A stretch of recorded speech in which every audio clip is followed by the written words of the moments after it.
Alright, so I think it's fair to assume sometimes you just gotta, you know what I'm saying, sometimes you just gotta growl on niggas real quick at the beginning of your video, bro. Keep them on their toes. Like, you weren't expecting that, were you? Exactly, bro.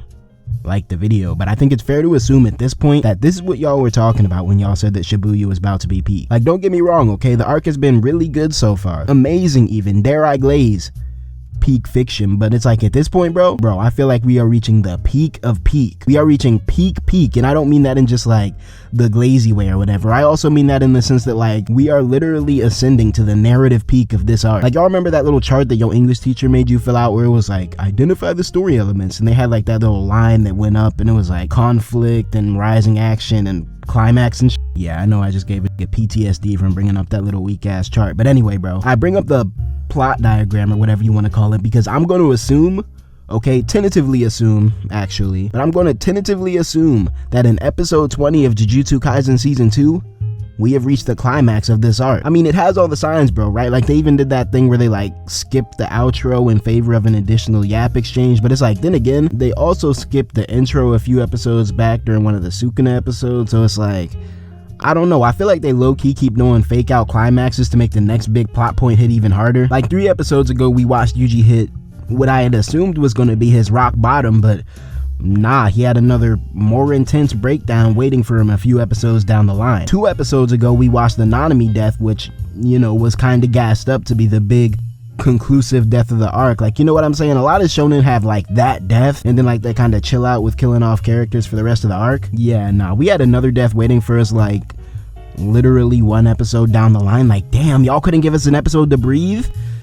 These niggas are sick, bro. Like, I bet they had Mahito devious ass probably doing storyboards up in the writer's room. I want to say that the fight we're witnessing now, the Super Smash Bros versus Mahito fight, is supposed to be like the climactic final fight of the arc, but like, then again, bro, if I've learned anything from this season of JJK, it's that shit can always get worse, bro. Like, right when you think shit is finally done hitting the fan, it hits another bigger fan. And so, like, yeah, I'm not even gonna try to sit here and make predictions no more, bro, because next thing I know, goddamn Maharaga big ugly ass gonna come crashing through the ceiling trying to get in the mix. Hey, bro, tag me in, bro. Like, no, we don't need all that negativity right now, bro. We already got enough going on as is. But let me stop writing fanfic and lock back into the episode at hand, because y'all didn't come here to listen to the plot of Slump Kaisen. Alright, so you know how a couple seconds ago I said that they probably got Mahito up in the writer's room doing storyboards and shit?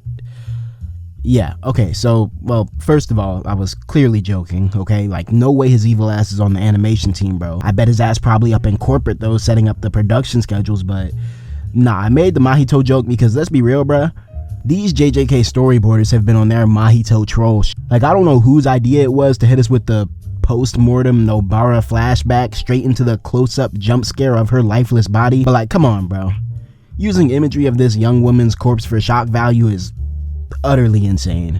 Couldn't be me, bruh. But nah, jokes aside, that shot from inside Nobara's face crater, yeah, nah, bruh, that was some grisly shit. Like, honestly, bruh, I can see why Yuji tapped out the way he did, because the amount of trauma that he's endured in these, it's been like 15 canonical minutes, bruh, but the amount of shit that he's seen in this exceptionally short period of time, yeah, nah, that's surely gonna fuck up just about anybody in the head, bruh. And I'm sure that the CTE that he caught from Mahito's beatdown ain't helping with his mental stability either. Like, bro, it already takes a different type of hurt to be at that point where you're curling up in fetal position, but to be down dirty like that mid-scrap while you have a literal demon in front of you that's fiending to give you body shots until you bleed, yeah, bro, I don't think it's a stretch to say that Yuji was fixing to let Mahito kill him had it not been for the intervention of the top knot gorilla or whatever lame shit they were trying to call my dog. But honestly, bro, like, between Yuji's hopelessness, Miwa's sorrow, Todo's extraness, and Mahito's tweakery throughout the course of this episode, I think a round of a glaze is in order, bro, because these voice actors put their whole throat meat into these lines, bro. Like, the amount of respect I have for these niggas after that most recent performance they put up, like, bro, let's be real, bro.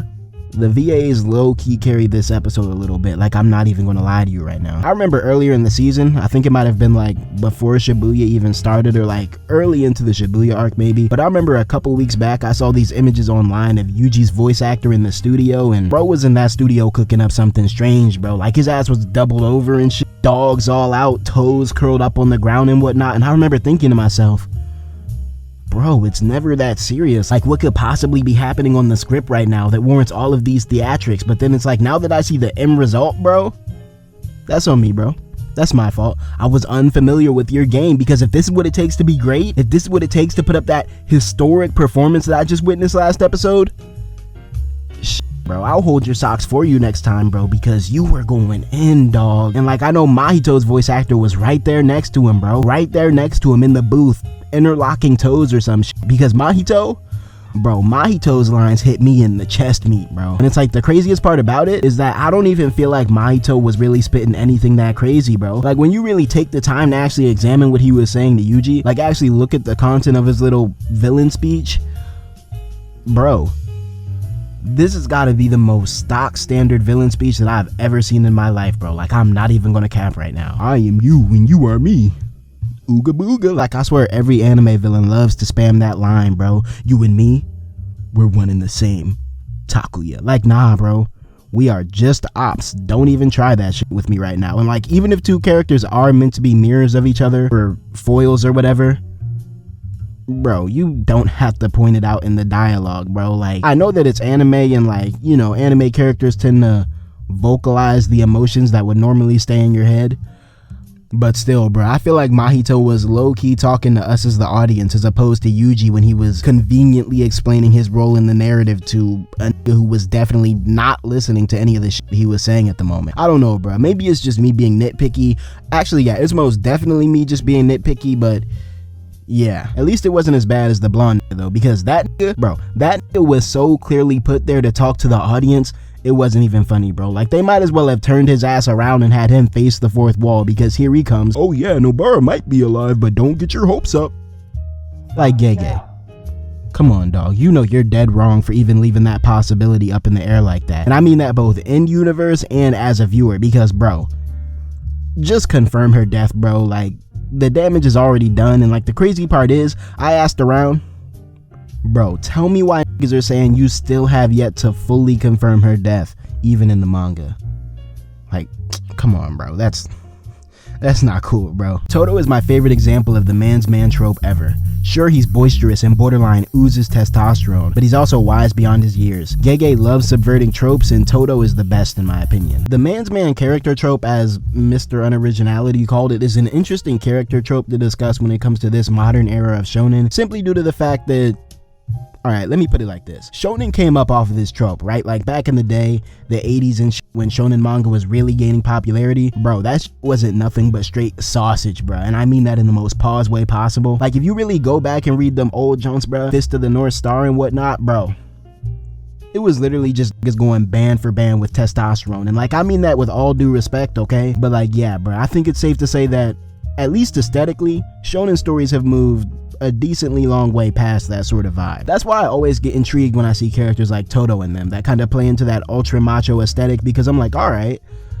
let's see what it is that we're cooking here, bro. Like, I'm always interested in seeing how authors go about balancing that sort of traditional stoic masculine shonen hero vibe with the more, I guess, nuanced expectations that come from a modern shonen audience. Like, you know what I'm saying, bro? Like, just being swollen won't cut it anymore, bro. It is 2023 out here, bro. Damn near 2024. Niggas want substance, bro. They want substance and ignorance at the same time, which is low-key kind of crazy when you think about it. But Todo, in a way, is low-key like the perfect balance of these two vibes, because he somehow manages to give off that big body macho man ass aesthetic, and yet he does so without sacrificing his badges in any other areas. Like, yeah, Todo might be a big swole body ass nigga that rips his shirt off mid scrap and likes butts and shit, I don't know, but at the same time, bro, Todo's not afraid to wear his emotions on his sleeve, bro. And then like, on top of that, he's kind of like just this genuinely weird and quirky dude that low-key just be in his own universe, bro. In the anime, bro, I like how the anime kind of just plays along with this bullshit, bro. Like, this will be having hallucinations of grandeur and shit, and the animators will just be like, oh, you feel like you got one for all? Bet. Give this his one for all, bro. And then suddenly this will be hyper warping through space-time with a constellation of Itadori Yuji giving him a thumbs up and shit, and I'll just be sitting there like, bruh, this shit is low-key dumb as fuck.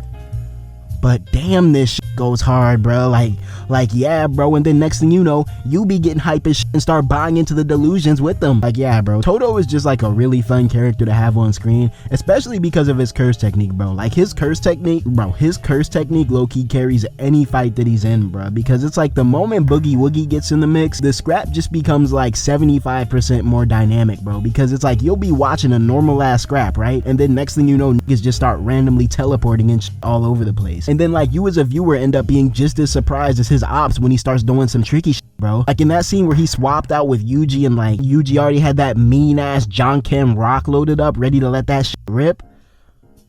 I'm not even gonna lie to you, bro. That shit got me so hyped, bro, because it's like there was no way you as a viewer were gonna predict that play, bro. But then like when it finally happens, it just seems so obvious all along, and I'm like, damn, bro.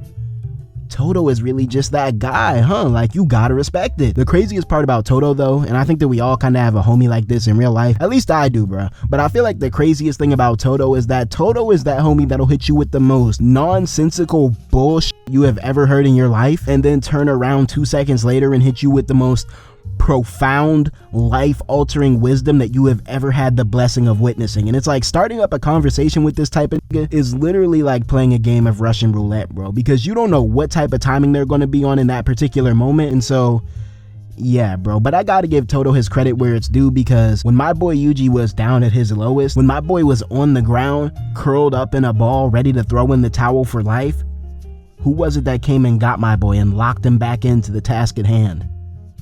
Exactly, bro. None other than the top knot goat himself. With that said though, okay, not to be like a Debbie Downer or anything, but with that said, I'm still curious about how these two are actually going to go about taking Mahito up off the map in the long run, because I mean, Mahito said it himself, bro. If you can't damage his soul, you can't hang. And like, ironically enough, Nobara's deadass was probably the only one on the sorcerer squad that had like a genuine chance of defeating him, since, you know, she could somehow tap his soul or whatever with her little hammer thing. Not really sure how that worked, but yeah. Honestly, bro, watch this nigga Todo end up hitting Mahito's soul via the power of pure delusion, bro. Like, what if that's his actual curse technique, bringing his delusion into reality, and like all that extra shit we just been assuming was in his head?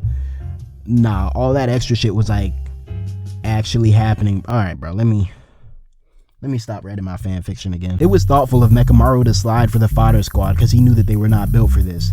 I genuinely feel bad for Miwa too. I think that this episode offered a lot of stunning moments in the visuals department, just with like, you know, the fight scenes and whatnot. Typical JJK goatery, alright, nothing new at this point. But honestly, bruh, and I'm just gonna speak for myself right now, something about the Miwa scene, at least from a visuals perspective, something about the Miwa scene just hit a little different in my soul, bruh. Like, that shit was genuinely beautiful, bro. Like, there was something about that one shot where she was like on the train and there was like a blue background with the blue light shining in through the window, and then it was kind of like reflecting off of her translucent blue hair, and then they had like the finishing touch with her blue eyes and blue blazer. Like, bro, this the type of scene that's most definitely going to be in those Anime is Beautiful 4K YouTube compilations for years to come, because I don't know, bro, that shit low-key had me ascending onto a different plane, bro. Like, I feel like it was the perfect sort of wistful send-off scene for Mechamaru, even though, to be fair, the nigga Mechamaru has had like 3 separate dramatic send-offs at this point, so I don't know, bro. Maybe they're forcing it, but like, either way, bro, this shit was beautiful, bro. And it definitely does a good job at setting up Miwa to play like a more important role in the show moving forward, probably. But like, yeah, bro, I just thought it was funny how hard them niggas were coping in the back of the train, bro, talking about, oh, why didn't Mechamaru send us to Shibuya? Because you would have got smoked. Plain and simple. You would have gotten abused. That's why. Honestly, I'm starting to think, now that I really think about it, I'm starting to think that Maki was that man's op or something, because her ass had no business being in Shibuya either, if we're being real. Like, bro was trying to see her get dropped off, and lo and behold, she got cooked. Literally, she got cooked. Like, craziness, bruh.